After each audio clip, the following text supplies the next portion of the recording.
Hi guys, Merry Christmas, Happy Holidays to you. This is Josh Lloyd with your NBA First Look for the NBA's Christmas Day slate on DraftKings. If you don't know who I am the lead analyst at basketballmonster.com and also the host of the Locked On Fantasy Basketball podcast, doing these First Look videos for you guys for DraftKings, get you that early edge so you can get thinking about that slate nice and early in the day. So let's take a look at it. Let's work out what's going on Christmas.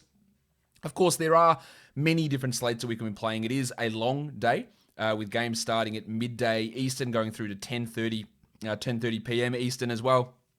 So if you don't have the time to be around monitoring the news, to be making your late swaps, maybe choose one of the different contests that's out there, one of the 2-game slates or 3-game slates, because it is a full day experience, Christmas Day in the NBA. But what else you got to do? You're spending time with family?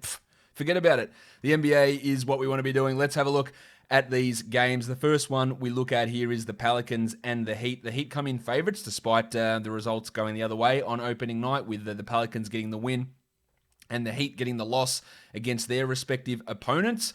We had some interesting performances there.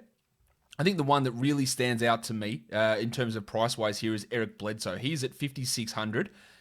He had a really strong game in that first one. Stan Van Gundy played him more minutes than I expected, 34 points, and at 5,600, that's good value. No reason he can't be a 30-plus guy again.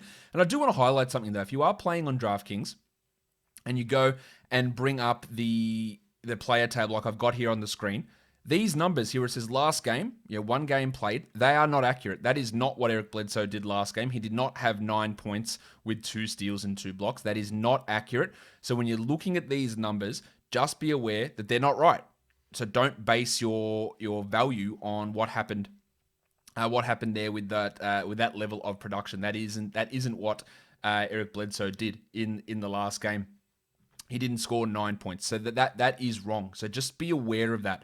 I do like Bledsoe quite a bit here. I also think that Bam Adebayo at 7,800, he had an absolute monster in his first game as well. Again, those numbers are not correct. That is something that is right across the board. In fact, he says he had 50 fantasy points. He didn't. He had 45 fantasy points, but he should be good for another 40 plus again, I would imagine, against the Pelicans, and that's going to provide some pretty strong value there for Bam Adebayo.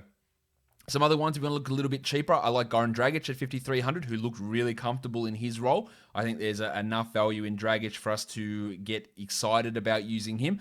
Zion Williamson's probably the intriguing one, I'd say the most, at 8,100. He was probably a little bit disappointing in game one. He only had, 35 DraftKings points, which isn't quite where we need it to be. His usage was also down. His minutes weren't that high. There is a chance for him to be a bit of a bounce back. I'm not totally in love with that salary, though. It's all right, but I'm not totally in love with it. Brandon Ingram's at 8,300. He had an absolute monster, 61 points in the opener. Can he do that again? He needs to get us 50 points, I'd say, to be a real value play here. I'm not sure that I'd go for it. I don't dislike it, but it's not one that really stands out. I'd be saving $500 and taking Bam. I'd be going way down and taking Bledsoe there just to get value for money and get other guys into my lineup. I'm not saying that I dislike Ingram. I'm just not 100% convinced that it is the best one that is out there. This next game's got real blowout potential.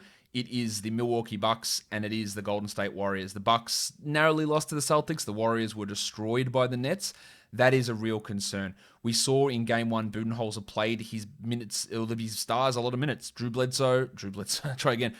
Holiday, Chris Middleton, Giannis Antetokounmpo, they all played really big minutes. I don't think they're going to have to do that in this one, so that puts an element of doubt on them. Giannis is at 10,900. You know he's going to get 50. Can he get to 60? Will he play enough to get to 60? Now, I think, given it's how bad the Warriors are and we're going to have Eric Pascal trying to guard him, he could drop 60 in 24 minutes. So I do like Giannis there, but just be aware there's probably a cap on his value just because of the blowout risk. The big Ragu, Dante DiVincenzo's at 4,700. Really liked what he did in the first game. He had 31 points. He doesn't need 31 points to give you value. He can easily get you 30 or 28, so I do like him. Even if he gets you 26 or 27, that there's value in that. But I wouldn't say there's massive value right across this group of players in this game. We don't know if DJ Augustin is going to play, but it doesn't really have too much of an impact on us either way. Are we interested in going back to the Eric Pascal? He was absolutely dreadful in game one. He had, what did he have? Not very many. He had 9.75 DraftKings points. That is obviously horrendous. Will he start again with Draymond Green out? You would imagine so. Or do they go back to Juan Toscano Anderson, who at 3,200, maybe he's a bit of a sneaky one at 3,200 because he did start last game. He did have 16 DraftKings points. It's not a great option, but if they decide, if we hear that Toscano Anderson's starting at 3,200, it just is enough to get some other high-priced players into your lineup. And versus, you got 3,000 for Bryn Forbes or 3,100 for Brad Wanamaker. If you want a cheap option in this game, Toscano Anderson might be the guy to look at. DJ Wilson also was in the rotation for the Bucks. A bit surprisingly, he's a $3,500 guy. I'm not totally in on that, though. Game 3, it's the Nets. It is the Celtics. This one should be a cracker. Kyrie Irving against his former team, of course. We saw how much they destroyed the Warriors in Game 1. The Nets, that is. Let's see how that goes in this one here. I wouldn't say there's an abundance of value here. I would have hoped Marcus Smart's price dropped a little bit more. He's at 6,700. He didn't really hit any shots in Game 1, but he probably should be the starting point guard again, and he put up only 18 points against the Bucks. I think he can do a lot better than that here, but I'm not totally sold on it. I don't know if the Celtics are going to go with that double big Daniel Tice, Tristan Thompson combination. I think that could be a real mistake, trying to guard the Nets power forward, who is a bloke by the name of Kevin Durant, and that could get a little bit ugly. Durant's salary, which was unbelievably good in Game 1, has come up somewhat now. He is sitting at, 9,400, which is not, it's not outrageous to expect him to do that. He had 41 points in 25 minutes in Game 1. But that takes a little bit of that value off there. And we also saw Jeff Teague have a pretty good game for the Celtics. I'm not fully buying that, but at 4,200, he is worth a look. In that first game, he had 37 DraftKings points. I'm not totally sold there, nor am I totally sold on Karis LeVert, who at 7,200 looks super appealing because he had 45 to begin with. Will he get that much usage? Remember, he got a lot of run where he was out there without KD and Kyrie, and KD and Kyrie played like 25 minutes. If they have to play 34 minutes, that's fewer minutes that LeVert gets to play without them.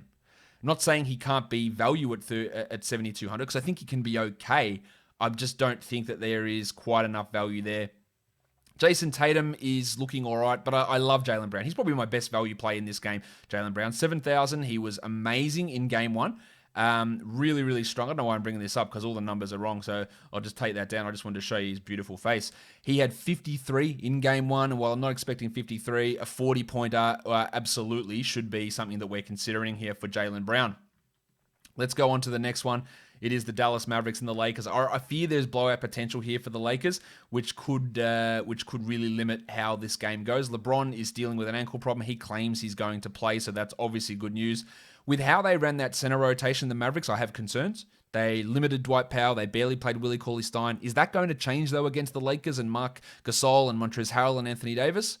If it doesn't, Maxi Kleber is at 3,500. That is super cheap for Kleber. We're talking almost minimum salary. Now, he wasn't great against the Suns. He had 16 points, but there's potential for 25 if he gets the bulk of those minutes. So I'm in on him. I'm also in on Luka Doncic here at 10,700. He wasn't at his best as well in Game 1, just 49 points against the Suns, but should be better here. Look, I think he's got real 60-point potential here. And LeBron at his salary, which let's bring him up. LeBron's at 10,000. LeBron's going to get 50. You know there's safety in LeBron, and you also know there's safety in Anthony Davis at 10,300. So there's a lot of high-priced guys here, and that's why maybe getting someone like a Maxi Kleber in at that very, very low salary could be appealing to you. I also think that Montrezl Harrell, whose salary is up to 6,000, that might be a bit of a bust for you. Really good in Game 1, but Gasol had 5 fouls in 12 minutes. Will he play that much? Will he have as much free reign? And the same goes for Dennis Schroeder, who was a monster guy in Game 1. I'm not totally convinced that they're going to be able to produce back to that same level that we saw from them in the opening night of the season. Let's go now on to the last game of the day. It is who is it? Yes, it is the Clippers and the Denver Nuggets. Now, we saw the Nuggets lose in overtime to the Kings. We saw the Clippers really comfortably beat the Lakers in that opening night contest. We know that there's the memories of what happened in the playoffs between these two teams. So let's see, does that have any impact? We don't know if JaMychal Green is going to play. We know that Marcus Morris is out. So forget this questionable tag. Marcus Morris is out. So we're going to get Nick Batum starting again. Paul Millsap has been really, really good. Through the preseason, first game, he was great as well. Millsap had almost 30 DraftKings points and at 4,900. I like him to do it again. And then old tricky Michael Malone, he switched it up. He started Michael Porter. Porter had 6,700, had 44 points and didn't even really exceed 30 minutes. There's some real value in Porter, I think, at that price. Like him quite a bit there. Paul George's salary was comically low in game one. That has been adjusted. George is at 8,700. Does he still have value there? Probably. I think he can be a 45-point guy pretty comfortably. While Kawhi at 9,800, I'm not as intrigued in Kawhi as I am with Paul George or Porter or Millsap.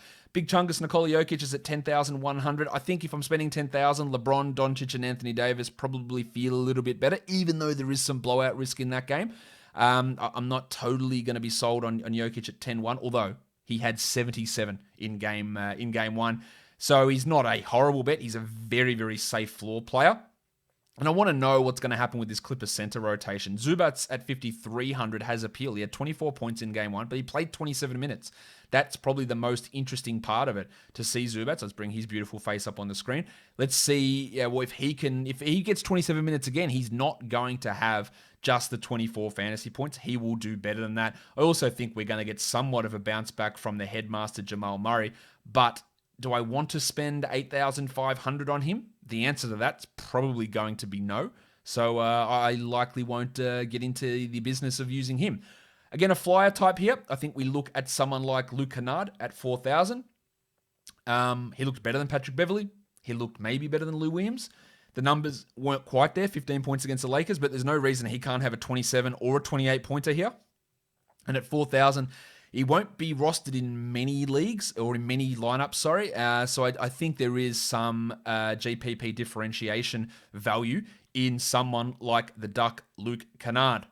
That's the Christmas Day games. Remember, check your slate, check what you want to do, check your availability, whether you are going to be able to do late swap for all 5 games. Choose a smaller slate if you need to.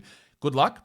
Have a happy holidays. Have a Merry Christmas. Enjoy your family. Most importantly, win some money and enjoy the NBA. Guys, I'll see you later. Bye.